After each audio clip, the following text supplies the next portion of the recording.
When the calendar showed the year 1938, Orson Welles was making an incredible broadcast on the radio, making frightening statements. Welles was talking about the beginning of an alien invasion of the world and was giving details. People could not understand at first, but then chaos began. Those who were stockpiling supplies, those who were leaving the states, those who were taking refuge in military and police stations, those who were crying, those who were waiting for death, those who were calling priests and saying their last prayers. There was real chaos in the country. And soon the radio broadcast was cut off, because everything was a misunderstanding, because Welles had said at the beginning of the radio broadcast that the broadcast would be a radio play of Herbert George's novel, The War of the Worlds. In other words, what was told in the radio broadcast was a play.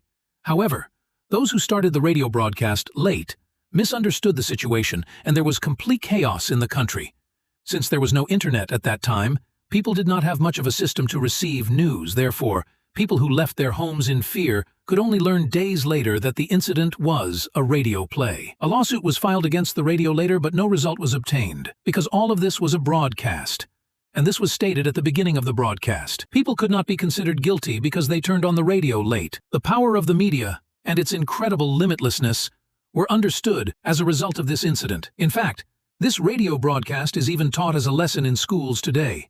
In fact, states saw and used the media as the fourth power, after the three great powers of the legislature, executive, and judiciary. The Nazis were one of the first states to understand the impact of this event during World War II, and with the activities of Goebbels, they used the media against the German people, because a state that dominated the media would dominate many things.